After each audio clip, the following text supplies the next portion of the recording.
The Grobtutor T1 replaced the Royal Air Force's ageing fleet of Bulldog primary training aircraft. 90 of the new aircraft are used by university air squadrons and air experience flights at 14 locations around the country.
The RAF's basic flying trainer is the Tucano T1, which is powered by a Garrett TPE 331 turboprop engine. The Tucano replaced the Jet Provost in RAF service, the turboprop design being chosen for its greater fuel efficiency and lower operating costs. The handling of the Tucano is very jet-like, and its tandem cockpit layout prepares the student pilot for progression to this aircraft, the Hawk. In the current RAF training programme, the Hawk T1 is the first jet aircraft that a student pilot will fly.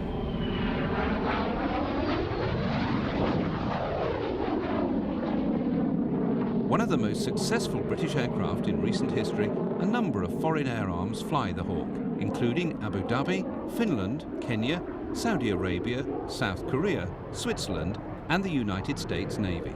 A new version of the Hawk has recently been ordered by the RAF to train pilots for the next generation of fighter aircraft.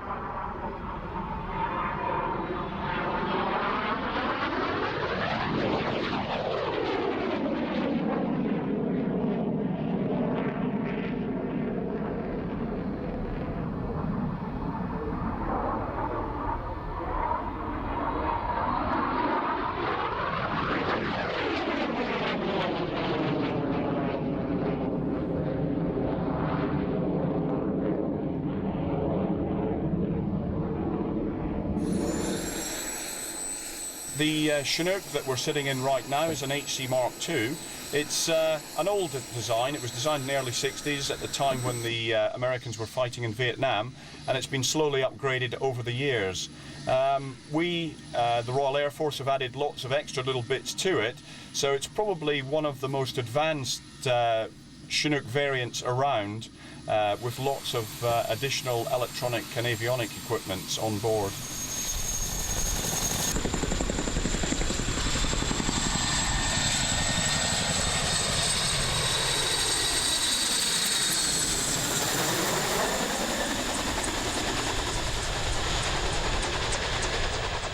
I really love the aircraft. I have been with it for over 23 years now, which is hard to believe.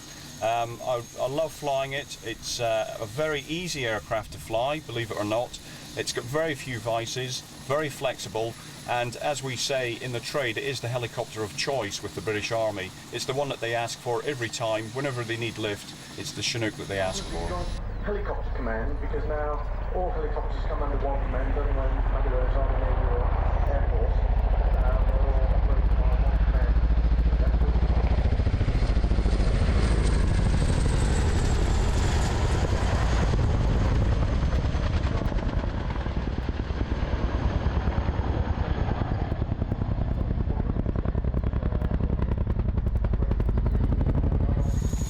The aircraft has been in service with the Americans and with ourselves for nearly 40 years, and no one has a replacement for it, to be honest. Nothing can touch its current capability.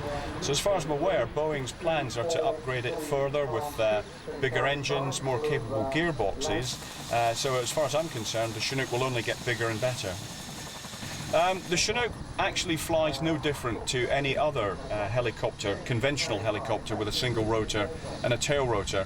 We have got quite a few electronic gizmos that help us convert the way a tandem rotor aircraft flies into the way a single rotor aircraft would fly, called automatic flying control system. But apart from that, even if it's not working, the aircraft is relatively easy to fly. It's a very stable aircraft. The tandem rotor design means it has no problems with centre of gravity. It means that we're not affected overly by winds, tailwinds, crosswinds. It's very stable, excellent aircraft for flying and even displaying. Very capable aircraft.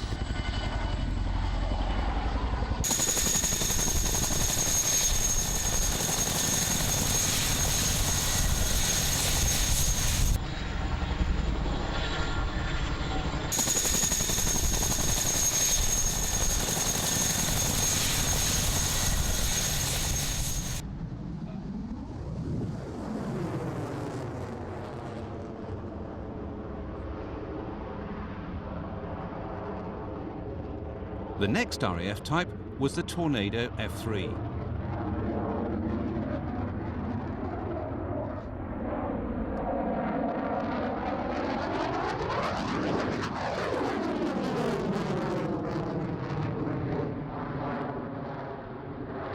The Tornado F3 is the RAF's primary air defence fighter and is optimised for long-range interception.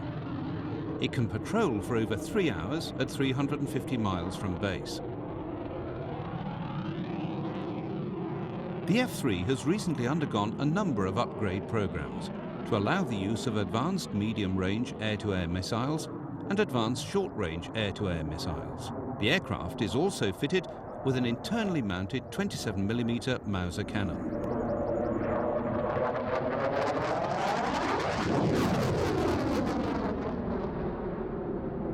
The 2003 display is flown by Flight Lieutenant Tim Freeman and Flight Lieutenant Steve Kilvington.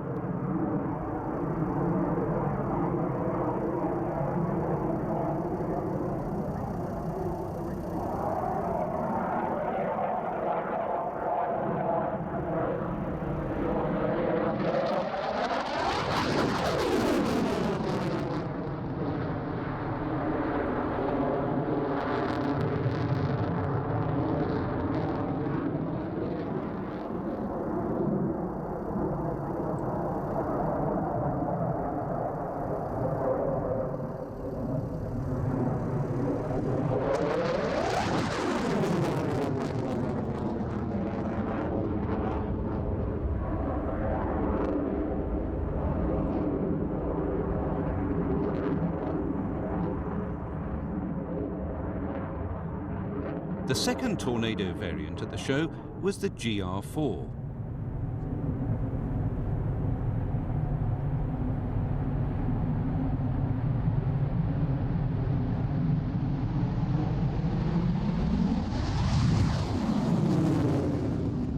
The GR4 is the result of a British Aerospace upgrade program to GR1 aircraft, adding a number of improvements, including forward-looking infrared, improved cockpit displays, night vision goggle compatibility, and new avionics and weapons systems.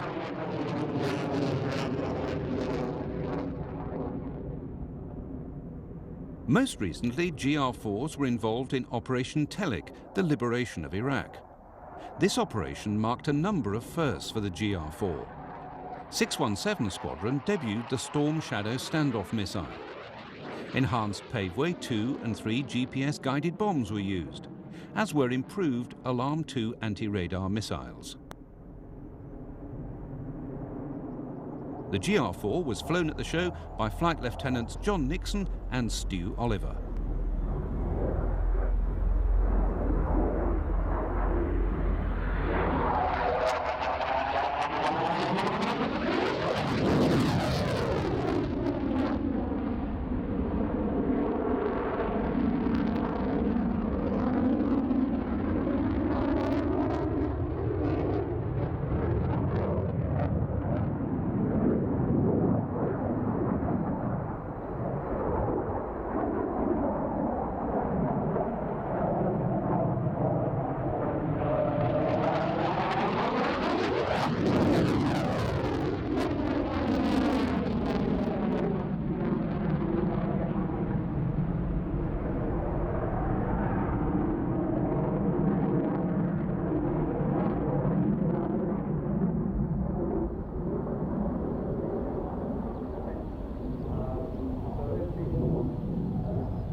A big favourite with the crowd was the Harrier, best known for its amazing ability to hover.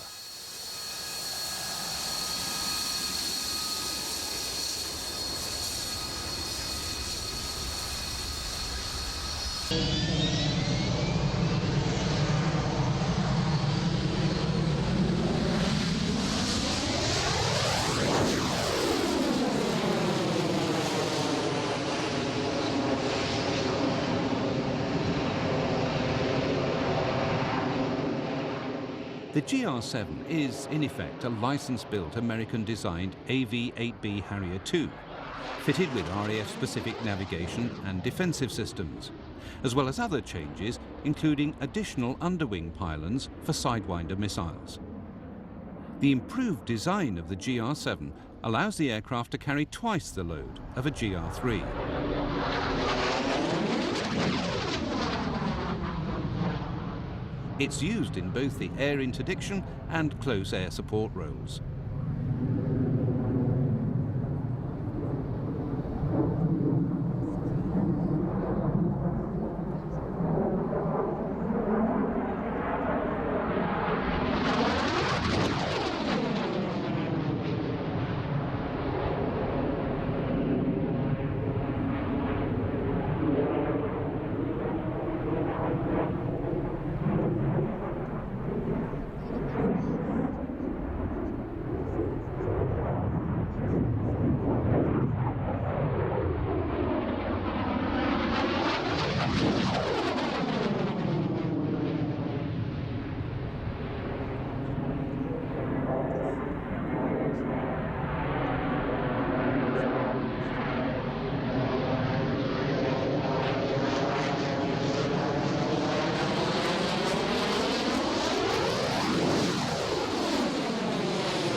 The RAF operates 7 E-3D Sentry aircraft, known to the RAF as the Sentry AEW-1, in the airborne surveillance and control role.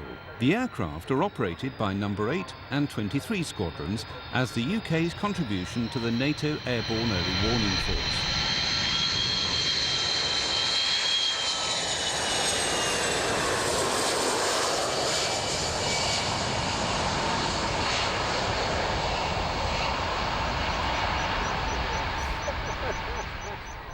Originally designed as a maritime patrol and anti-submarine aircraft, the Nimrod has become famous for its role in support of many air-sea rescues.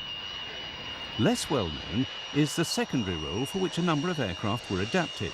The original maritime equipment was removed from the airframe and replaced with a highly sophisticated and sensitive suite of systems, used for reconnaissance and the gathering of electronic intelligence. The ability of the Nimrod to loiter for long periods, following a high-speed dash to the required area of operation, make the aircraft ideally suited to this task.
In 16 Squadron, we're a training squadron really. We take guys who have flown the Hawk, have never flown the Jaguar. They come to us for about 6 months, and we teach them all the things that they need to know about flying the Jaguar, and then they go on to the front line.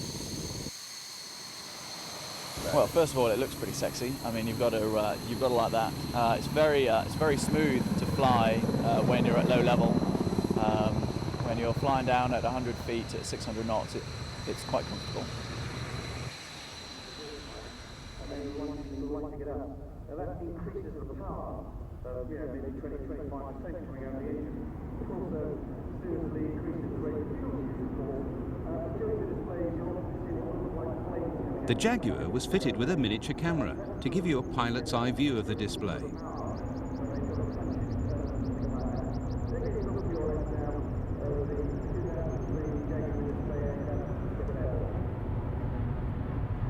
Mike talked us through his display.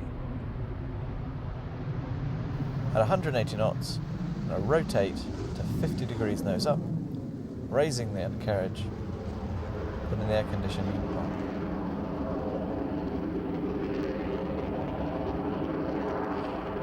At 1200 feet, I start to bunt back over to 20 degrees nose down, and letting the aircraft accelerate. Through 200 knots, put the flaps up, and bring the aircraft round to the left-hand side, back towards display datum. The aircraft accelerating up to 300 knots and coming down towards 500 feet.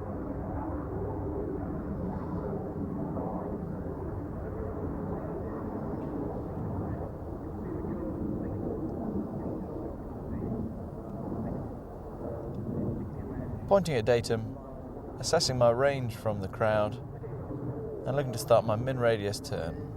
Min-radius turn flown at 300 feet and about 300 knots.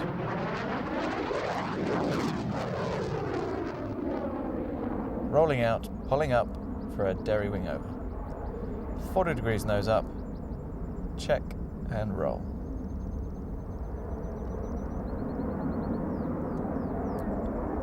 Pulling the aircraft round for a slow roll and accelerating up to 350 knots prior to that.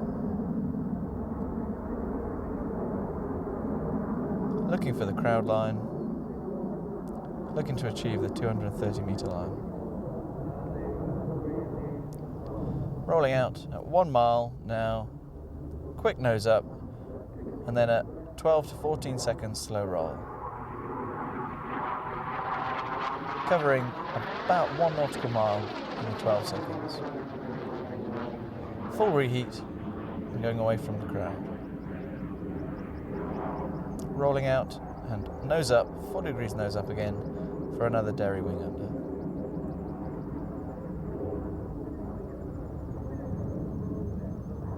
Letting the aircraft accelerate to 430 knots for a double 4-point roll.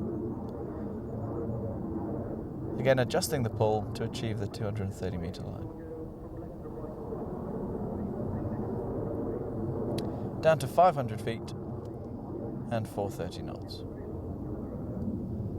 Rolling out, looking for 1.2 miles from datum and starting my 4-point roll. 1, 2, 3, 4, wings level at datum, 5, 6, 7, 8. Full burner and pulling up through the vertical for a half horizontal 8.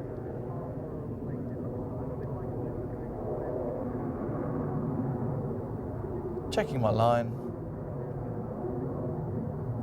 Throttle's almost back to idle as I'm pointing towards the ground, almost vertically towards the ground. Holding it at 3,500 feet roll and at 2,500 feet pull. Looking to achieve 500 feet. At datum, nose up and Canadian brake away from the ground. The second Nimrod at the show was this MR2 variant. The Nimrod carries out 3 main roles: anti-submarine warfare, anti-surface unit warfare, and search and rescue. It has an unrefueled endurance of about 10 hours and can operate as low as 200 feet whilst over the sea.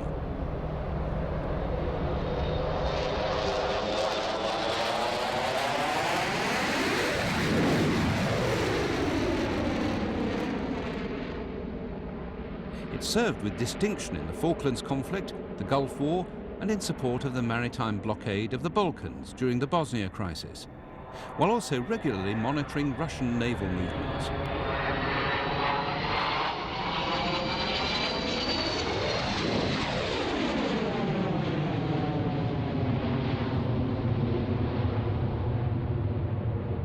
The Nimrod MR2 will continue in service until all squadrons are re-equipped with the Nimrod MRA4.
– 2003 saw a welcome return of the Hercules tactical demonstration.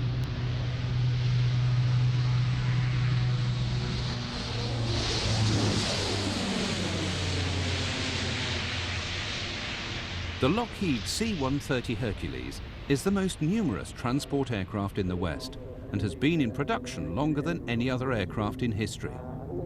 The prototype flew in August 1954, and since then, over 60 nations have ordered the Hercules.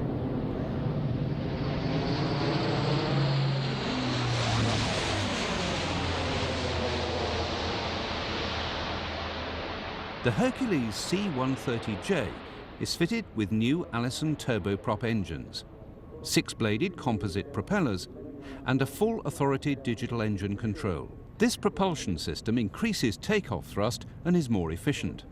Consequently, there's no longer a requirement for external tanks to be fitted. An entirely revised glass flight deck with head-up displays and 4 multifunction displays replaces many of the dials of the original aircraft.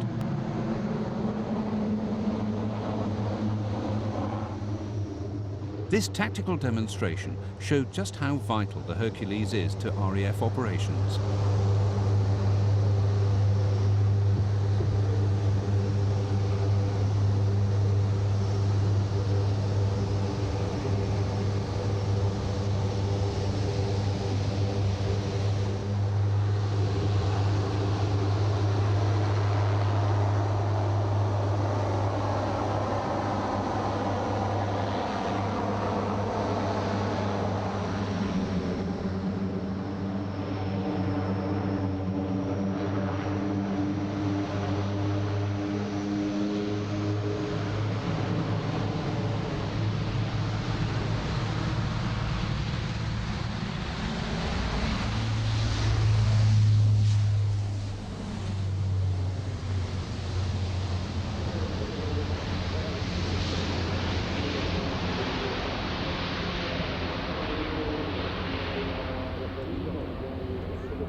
squad on runway, then immediately reverse thrust for a short technical landing.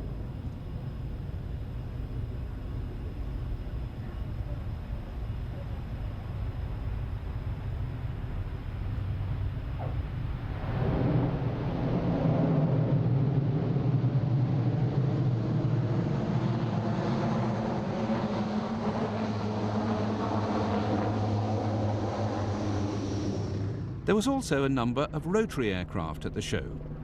First up was this RAF Sea King. The RAF operates the Sea King in the search and rescue role. The big yellow helicopters have become a familiar sight on television news programs as they carry out rescue operations all around the United Kingdom. To assist in this role, the Sea King is fitted with advanced all-weather search and navigation equipment and a computer to assist positioning. In the hover, it can be flown by the winch operator, who can position the rescue harness with great accuracy. The Sea King can carry 18 passengers and has a radius of action of 280 miles. There was a surprise fly past from two VC-10s, flanked by Tornado F-3s, followed by a Lockheed TriStar.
Trailing red smoke is red 9, spotting the Christian lead, but the 31, the youngest member of the team, putting on the air for the 18.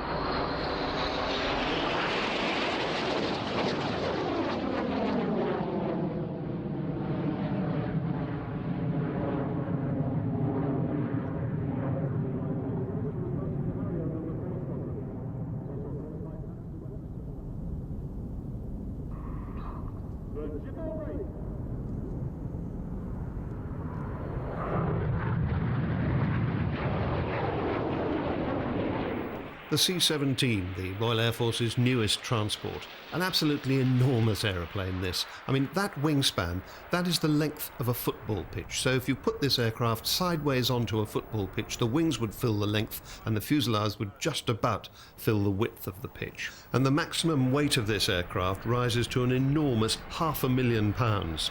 4 big engines there, the same type of engines that are on the 757 airliner. And those little winglets on the end of the wings there, those are over 9 feet tall. Gives you an idea of the scale of the whole thing. Touching down at what it does best, tactical landings. The important thing about this aircraft is that compared with its predecessors, something like the C-141 Starlifter and the C-5 Galaxy, the big transports that it takes over from, it can land at 6,000 more airfields worldwide than they can. And here's an interesting payload, well within its capabilities. The pipes and drums are a small element thereof of 40 Regiment of the Royal Artillery, the Lowland Gunners. And as soon as they're off, those big engines spool up, 40,000 pounds of thrust each, and the aircraft is well into its takeoff run straight away.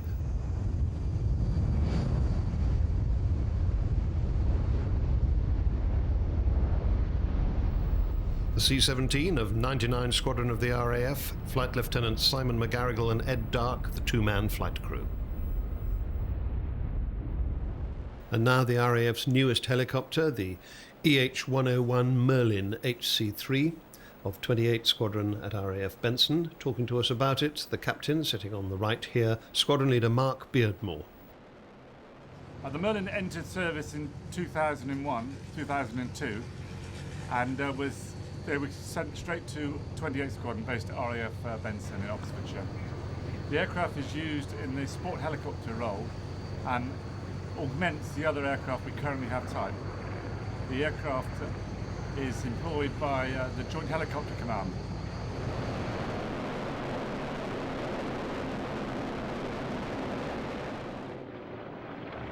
Well, I've flown several types in my time. In fact, I displayed the Chinook once before. The aircraft has, like the Chinook actually, lots of power to fly. It's very crisp handling, and though it's big, it's actually very agile.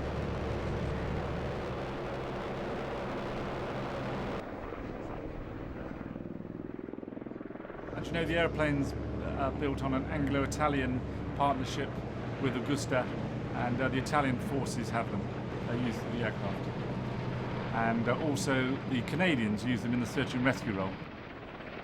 This is an unusual helicopter in that it's got 3 engines, 3 Rolls-Royce Turbomeca engines, or they can be General Electric engines, designed and built by Augusta of Italy and GKN Westland in UK. That's a combination that's known as European Helicopter Industries, and hence the EH in EH-101. 3 different versions.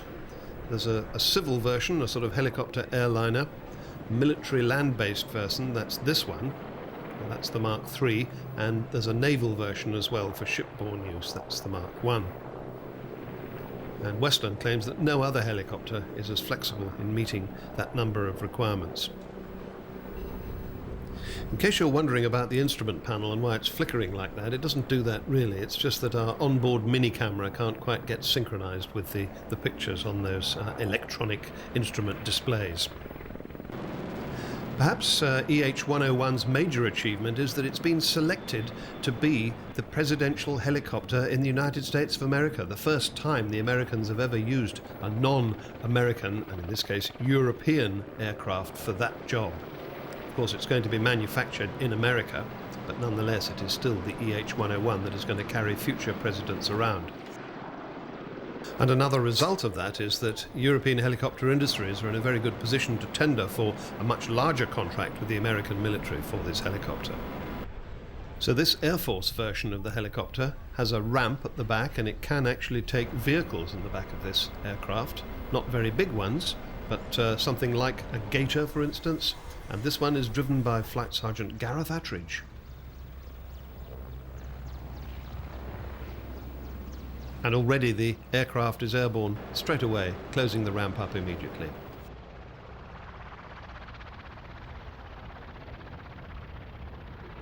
On the left here, the co-pilot, Flight Lieutenant Rich Stinson.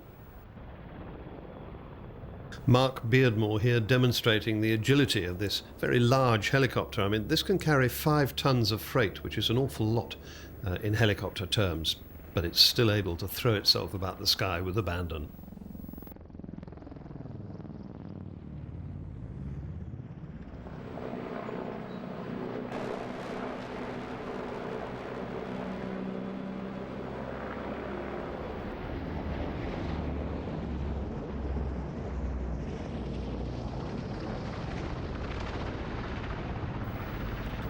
One of the other Merlin pilots at the show is Flight Lieutenant Michelle Goodman.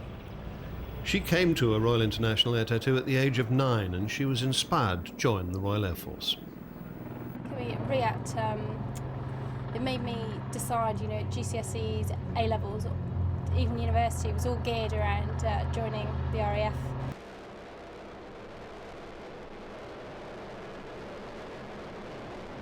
Being here now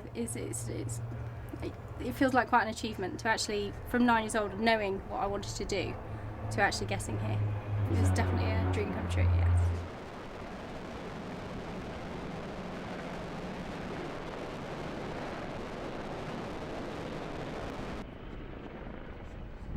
The man in charge of displaying the Royal Air Force's newest aircraft, the Eurofighter Typhoon, is Squadron Leader Matt Elliott. He's from 29 Reserve Squadron at Royal Air Force Coningsby. And despite the fact that it says XXX, meaning 30 on the side, it really is 29 Squadron. Their badge is 3 X's.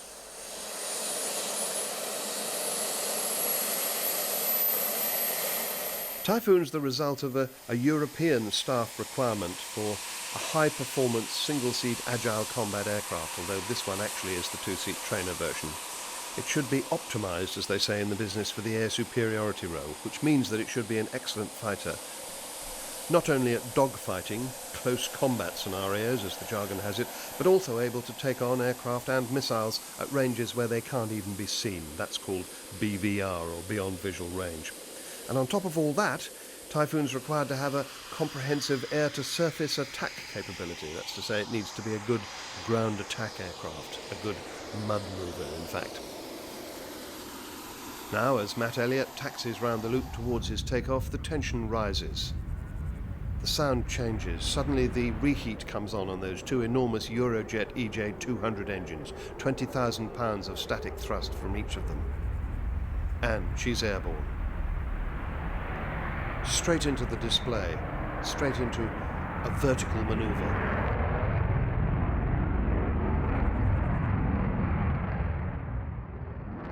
Unlike current types of aircraft, Typhoon can do swing roll missions. That's to say, it can do air-to-air and air-to-ground missions in a single sortie, switching between the 2 separate attack modes in flight, and that's something that's not possible with the Tornado. Now that's what's called a velocity vector roll there. That's an indication of the absolute agility of this aircraft. Now Matt Elliott is demonstrating the slow speed capability, high angle of attack, and you can see the droops on the leading edge of the wing there, curving the wing down in front and making it produce more lift at high angles of attack and slow speed. But as he puts the power on again, the droops retract into the leading edge of the wing, and suddenly the speed is building up. But even so, still at this comparative slow speed, it's quite apparent how manoeuvrable the aircraft is. Only a generation ago, those sort of manoeuvres would have been completely impossible in a large jet aircraft, and especially in a Delta jet. This, of course, has the canard wing in front. It's a version of the tailplane, but in the front of the aircraft, and that basically controls the up and down movements, the pitch movements of the aircraft. Under the wings, the various weapons racks that can carry up to 17,500 pounds of stores on those 13 weapons stations. They include things like advanced short-range air-to-air missiles, the medium-range, and also the beyond visual range air-to-air missile. That's the Meteor. Those are all things used for shooting down other aircraft, but there are also the ground attack things like Alarm, Brimstone, Paveway 3, and the Storm Shadow cruise missile. So a very versatile aeroplane.